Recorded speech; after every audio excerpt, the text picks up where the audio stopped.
네, 안녕하십니까. 용선 목사입니다. 오늘 함께 나눌 말씀은 사도행전 13장 40절부터 52절까지 말씀입니다. 자, 바울의 설교를 계속 묵상하고 있습니다. 오늘은 그 마지막 시간입니다.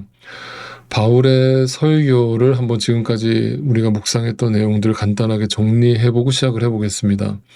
이 바울 설교의 핵심은 주어와 동사가 전부 하나님이라고 했습니다. 인간의 의지나 노력이 거기에 전혀 개입되지 않았음을 분명하게 선포한 것입니다. 그 하나님의 완벽한 주권과 그 하나님의 열심 속에서 예수 그리스도가 우리에게 답으로 주어졌다라고 했습니다. 그 이유는 인간에게서는 결코 어떤 답도 기대할 수 없기 때문이라고 했습니다. 그리고 바울은 썩어질 것과 썩지 않을 것을 비교하면서 썩지 않을 부활에 대해서 강조했습니다. 거룩하신 하나님 앞에서 모든 인간은 죄인일 뿐이고 그 죄의 열매는 결국 썩어 없어질 죽음뿐임을 분명히 한 것입니다. 죽는다는 것 자체가 모든 것이 썩어져 흔적조차 없이 사라져버림을 의미하기 때문입니다. 자, 그러나 예수님께서 영원히 썩지 않음을 입으신 후에 부활의 첫 열매가 되셔서 그 예수 그리스도를 믿고 따르는 자들에게 오늘도 우리에게 부활을 허락하셨음을 믿는 자들에게 그 부활이 주어졌으며 또한 그 부활을 목격한 자로서 그 부활의 증인으로서 이 땅을 부활의 삶으로 살아내야 함을 분명히 설교한 것입니다. 그래서 우리가 살든지 죽든지 오직 예수 그리스도 안에 거해야 함은 예수만 영원히 썩음을 당하지 않으신 우리의 구원자 메시아가 되시기 때문입니다. 자, 이제 바울의 설교의 대단원의 막을 내리고 있습니다. 그 마지막 부분을 함께 묵상해 보겠습니다. 40절, 41절 말씀입니다. 그러므로 예언서에서 말한 일이 여러분에게 일어나지 않도록 조심하십시오. 이렇게 말하였습니다. 41절 보아라 너희 비웃는 자들아 놀라고 망하여라. 내가 너희 시대에 한 가지 일을 할 터인데 그 일을 누가 너희에게 말하여 줄지라도 너희는 도무지 믿지 않을 것이다. 자, 사도 바울은 구약의 하박국서의 말씀을 인용하면서 그와 같이 멸망하지 않도록 조심하라라고 마지막으로 경고를 하고 있습니다. 바울은 이 설교에서 처음부터 끝까지 그 사람들에게 좋은 말을 한마디도 하지 않습니다.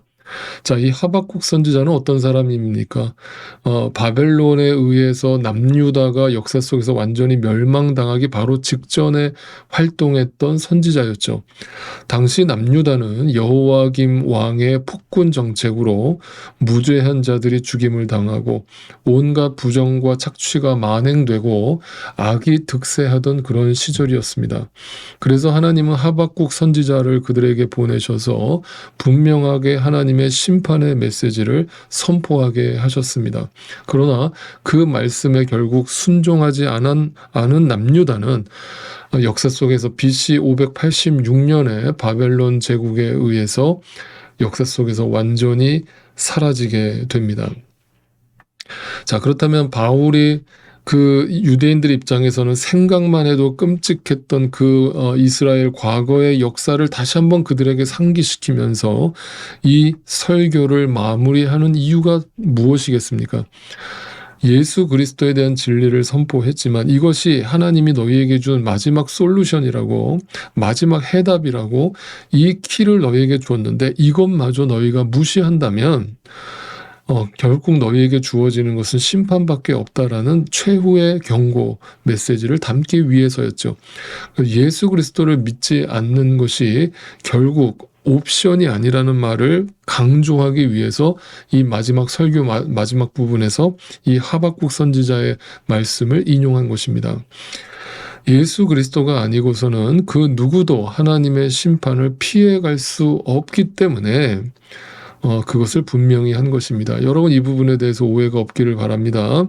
하나님이 우리를 심판하시기 위해서 안달나신 하나님이 아니고 지금 바울이 그들을 협박하고 있는 것이 절대 아니고 다시 말씀드립니다. 복음이라는 것은 인간에게 절대 답이 없다라는 것을 인정할 때에만 예수 그리스도가 이 땅에 왜 오실 수밖에 없었는가에 대해서 알게 되는 것이고, 이 복음의 메시지를 협박이 아니라 어떤 정죄의 메시지가 아니라 보이지 않는 것을 본 사람들이 그 보이는 것만을 추구하며 사는 자들에게 던지는 마지막 구원의 밧줄이라고 할 수 있습니다.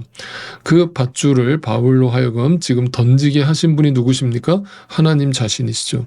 그들을 바로 심판하시지 않고 즉결 처분해버리지 않으시고 다시금 사도 바울이나 어떤 제자들을 그들에게 보내셔서 이 부활하신 예수 그리스도를 증거하게 하시고 그 예수 그리스도를 믿을 수 있는 기회를 다시금 허락하고 계신 분도 하나님 자신입니다. 그러자 유대인들이 이렇게 반응을 했습니다. 42절입니다. 그들이 회당에서 나올 때에 사람들은 다음 안식일에도 이러한 말씀을 해달라고 청하였다. 자, 설교를 마친 바울을 향해서 사람들이 다음 안식일에도, 다음 주일에도 와서 이 말씀을 똑같이 전해달라고 부탁을 합니다. 평생 처음 듣는 말씀에 받았던 그 충격과 동시에 그 복음이 전해주는 생명력에 매료당한 결과이죠. 자, 그리고 나서 43절입니다. 회중이 흩어진 뒤에도 유대 사람들과 경건한 개종자들이 바울과 바나바를 많이 따랐다. 바울과 바나바는 그들에게 말을 걸면서 늘 하나님의 은혜에 머물러 있으라고 권하였다. 이 바울의 설교를 듣고 그 말씀에 반응한 자들이 있었다는 것이죠. 여러분, 우리가 며칠 동안 이 바울의 설교를 살펴봤습니다만 유대인들의 입장에서 이 설교를 몹시도 불편한 설교였다는 것을 제가 분명히 말씀드렸습니다. 정말 그들의 귀에 듣기에 하나도 좋은 말이 없고 하나도 듣기 편한 말씀이 없었습니다. 그런데도 유대인들은 스데반 집사에게 했던 것처럼 바울을 향해서 돌팔매질을 하기는커녕 그 복음에 반응하게 되었다는 것입니다. 그렇다고 해서 모든 유대인들이 다 반응한 것은 아닙니다만 그 중에 소수의 사람들이 그 말씀의 복음에 반응했다는 것이죠. 그 이유가 무엇이겠습니까? 하나님이 그렇게 하셨다는 것이죠. 자, 48절을 미리 가보겠습니다. 이방 사람들은 이 말을 듣고 기뻐하며 주님의 말씀을 찬양하였고 영원한 생명을 얻도록 정하신 사람은 모두 믿게 되었다. 거기에 모여있던 유대인들뿐만 아니라 그곳에 함께 있었던 이방인들도 예수를 믿게 되었는데 그 이유는 영생을 얻도록 정하신 사람들이었다는 것이죠. 즉 하나님께서 그들을 구원하셨다. 바울의 설교가 탁월하거나 바울의 어떤 기교가 탁월해서 그의 말빨로 사람들을 설득한 것이 아니었다라는 것을 분명히 합니다. 바울의 투박하고 거침없는 설교를 통해서 그 가운데 역사하시는 하나님의 능력이 그들의 마음속에 심령 속에 있는 어둠을 몰아내고 말씀의 빛, 생명의 빛을 비춰 주었기 때문에 가능했다는 것입니다. 그래서 사도 바울은 그들에게 부탁합니다. 늘 이것이, 이 구원이, 이 당신들이 이 복음을 듣게 된 것이 철저한 하나님의 은혜라는 사실을 기억하고 늘 그 하나님의 은혜 가운데 머무세요. 거기에서 머물게 되기를 원합니다라고 권면을 했던 것입니다. 자, 그러자 그 다음 안식일에도 바울은 회당에서 복음을 전하게 되었습니다. 44절, 45절입니다. 그 다음 안식일에는 온 동네 사람이 거의 다 하나님의 말씀을 들으려고 모여들었다. 구름대처럼 사람들이 모여들었다. 유대 사람들이 그 무리를 보고 시기심으로 가득 차서 바울과 바나바가 한 말을 반박하고 비방하였다. 자, 여러분 이게 무슨 말입니까? 다음 안식일 날 사도 바울이 또 복음을 전했는데 이번에는 유대인들만 모인 게 아니라 이방인들까지 모여든 거예요. 그러니까 그 모습을 보고, 그러니까 자기들만 이 귀한 말씀을 듣고 싶은데, 그리고 자기들만 구원을 받고 싶은데 지금 이방인들까지 구원받는 모습을 보니까 시기심이 일어났다. 그리고 그 시기심을 일으킨 사람들은 또 누구란 얘기입니까? 그 회당에서 말씀을 가르치던 제사장들과 그 랍비들이라는 거예요. 그들이 말씀을 가르칠 때는 이렇게 사람들이 반응한 적이 없습니다. 그런데 사람들이 변화되는 모습을 보자마자 그 사도 바울을 박해하고 거절하고 거부하는 이런 반응을 보이고 있는 것이었죠.